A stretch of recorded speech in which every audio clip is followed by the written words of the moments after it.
Buenas, ¿cómo estamos? Bueno, hoy toca hablar un poco del receptor de la insulina y su mecanismo de acción a raíz de una clase que me habían pedido de la cascada de la insulina, es decir, todas las reacciones en cadena que ésta va a producir sobre la célula diana sobre la que esté actuando. Es un tema meramente molecular, de todos modos traté de hacerlo interactivo, así que les pido disculpas si por ahí la clase no sale tan linda, pero lo importante es no dejar de mencionar las cosas que sí me van a ayudar a mí a entender cómo la insulina ejerce su acción sobre la célula y cómo, cuando está alterado alguno de estos puntos sobre los que actúa, empieza a aparecer lo que se conoce como la resistencia a la insulina, que es el fenómeno fisiopatológico de base de las enfermedades, como por ejemplo el tipo 2 de diabetes. Vamos a ver un poco el receptor en esta diapositiva.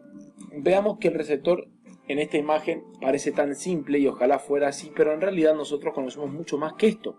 Cuando digo nosotros hablo de los seres humanos, no los científicos. Es decir que la estructura del receptor nosotros conocemos que es un heterotetrámero que tiene dos subunidades alfa, que tiene dos subunidades beta y por eso se denomina heterotetrámero, es decir que tiene 4 subunidades, que las subunidades alfa son meramente extracelulares y que las subunidades beta ocupan el medio extracelular, el dominio transmembrana y el medio intracelular o intracitoplasmático. Una importante cosa a destacar es que la acción inhibidora que las subunidades alfa generan sobre las subunidades beta hacen que éstas, en ausencia de insulina, no generen su autoactivación de los residuos de tirosina, porque este receptor es un receptor enzima y porque es un receptor enzima tiene la posibilidad de autofosforilarse en sus residuos intracitoplasmáticos. Y esta autofosforilación es el mecanismo inicial de las posteriores reacciones en cascadas que pueden tomar dos caminos. Por un lado, la vía de fosfatidilocitol 3 quinasa y por otro lado, la vía de las MAP quinasas. Es así que, posteriormente, tenemos que hablar de estas vías. Una es la vía de las quinasas activadas por mitógenos, o de las MAP quinasas. Si tenemos la membrana plasmática, es decir, hacemos una visión ampliada sobre una célula, y este es el heterotetrámero del receptor de insulina, tenemos que entender que ante la elevación de la glucemia, las células beta pancreáticas responden aumentando la liberación de insulina, como podemos ver ahí en el medio extracelular. Hasta que esta insulina toma contacto con su receptor, toma contacto con las unidades alfa específicamente, estas dejan de inhibir su autofosforilación de las unidades betas y se provoca la autofosforilación. ¿De qué dominio? Del dominio intracitoplasmático. ¿De qué zonas? De los aminoácidos de tirosina, sobre los residuos de aminoácidos de tirosina. ¿Qué aminoácidos de tirosina? Son varios, se conocen hasta los números, no vamos a entrar en esos detalles. Estos residuos de tirosina que son autofosforilados por el mismo receptor genera dos caminos. Por un lado vamos a ver los sustratos receptores de insulina y por otro lado aparece la SSH, que permite la unión de GRB2 y SOS. El SOS es un intercambiador de nucleótidos de guanina que a partir de ese intercambio de GTP por GDP provoca la activación de RAS. RAS va a desencadenar todas estas otras reacciones que ustedes pueden ver ahí, que incluyen a la activación de MEK y ERK1 y ERK2. MEK, ERK1 y ERK2 son todas MAP quinasas, es decir, MEK es una MAP quinasa que fosforila otra MAP quinasa que es ERK1 y ERK2, y esta, que también son activadores de factores de transcripción con una señalización intranuclear, pueden ingresar al núcleo y provocar la transcripción de genes. Es una de las posibilidades y uno de los caminos, y eso depende mucho del tipo celular, que puede tomar la activación del receptor de la insulina.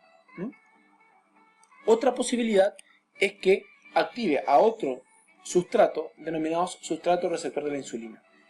Algunos me podrán decir, bueno, pero el SSH no es un sustrato del receptor.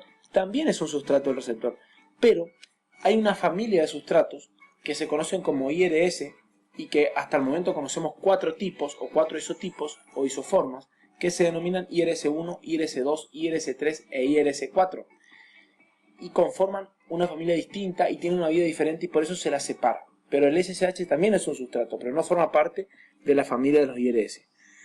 Al activar al sustrato receptor de la insulina, que tiene un dominio que es regulador, que es donde se va a provocar la fosforilación por el receptor, y un dominio catalítico que es el que va a activar otra vez a GRB2-SOS, y este intercambiador va a aumentar su concentración en el medio intracelular y va a, de alguna manera, generar una sinergia sobre la otra vía de activación, generando posteriormente y al fin y al cabo, la misma activación de ERK1 o ERK2, y estos, con señal intranuclear, activar la transcripción de genes.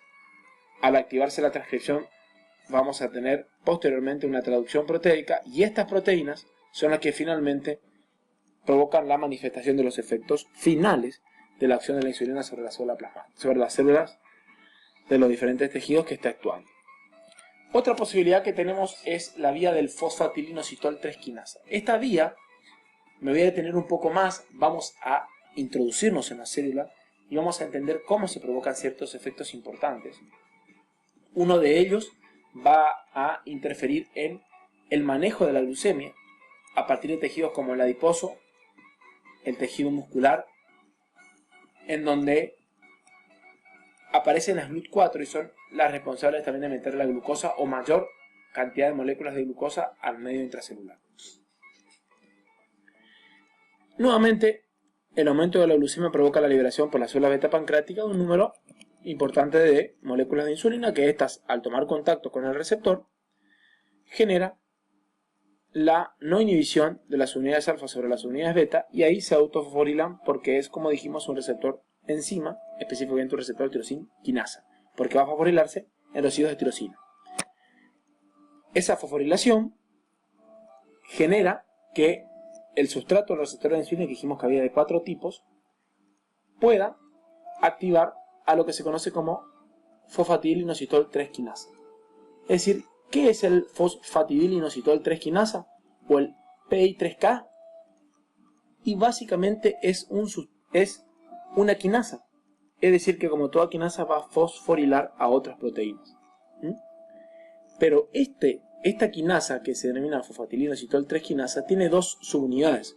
Una subunidad reguladora con dominios de unión y de cambios de conformación que van a tomar contacto con el receptor de la insulina, denominado P85, y una subunidad catalítica denominada P110, que conforme el sustrato actúe sobre P85, el cambio conformacional en este va a generar también un cambio conformacional en P10, lo cual va a activar a la subunidad catalítica.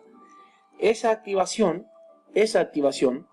va a hacer que esta subunidad P110, que es la subunidad catalítica, actúe sobre fosfolípidos, que son los sustratos.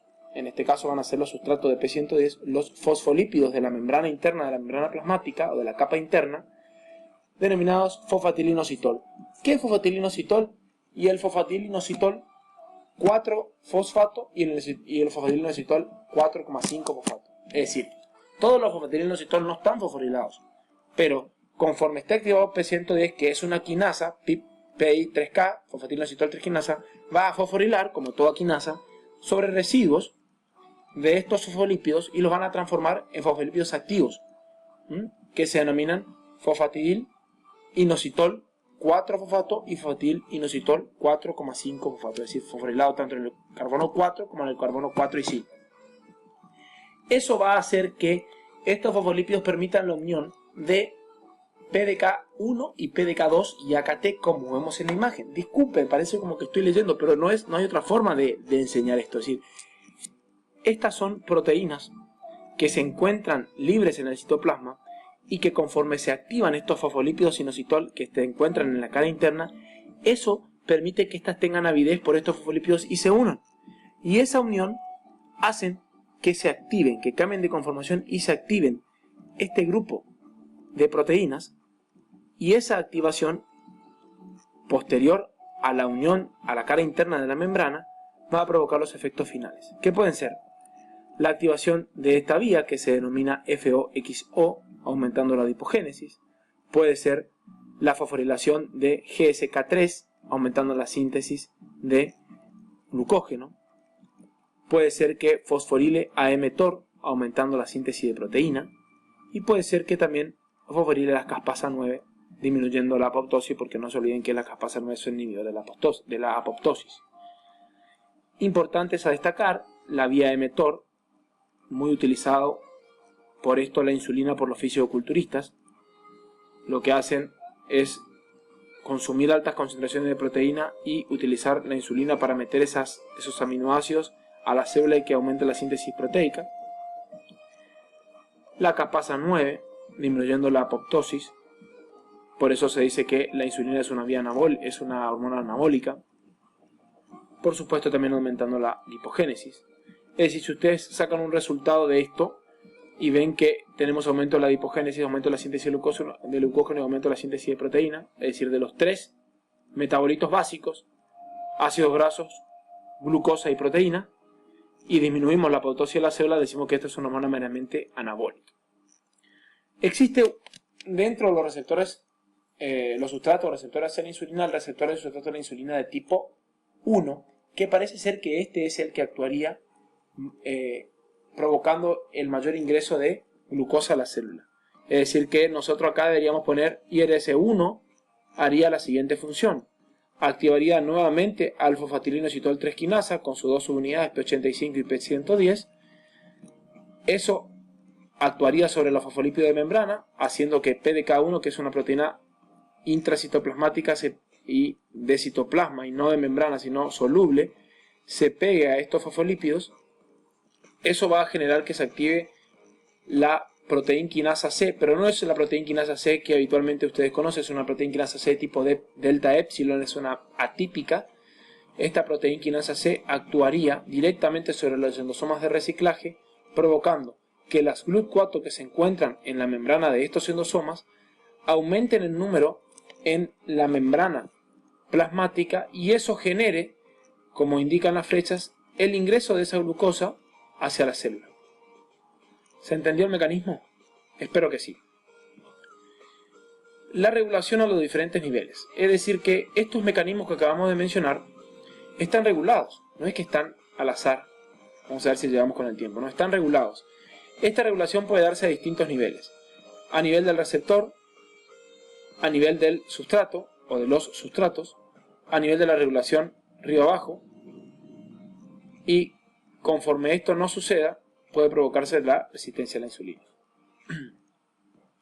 ¿Cómo se regula el receptor? Muy fácil. Una vez que pasa un cierto tiempo de que la insulina está unida al receptor, se endocita el receptor en los endosomas primarios. En los endosomas primarios, la disminución del pH hace que la insulina se libere del receptor, la cual es destruida por la insulinasa, y el receptor es reciclado nuevamente a la membrana plasmática. Otra posibilidad que existe es que exista tanta insulina en el plasma, es decir, en el medio extracelular, que hace que haya mucha insulina saturando al receptor, que es lo que suele suceder en los estados iniciales de la enfermedad de la diabetes. Dijimos que había una hiperinsulinemia. Se pegan muchas moléculas de insulina y con tanta avidez al receptor que la disminución del pH del endosoma primario no hace que la insulina se libere del receptor, y entonces la única alternativa que le queda a la célula es no solamente destruir la insulina, sino también el receptor. Y conforme esto progrese, va a haber un menor número de receptores en la membrana plasmática de la célula diana.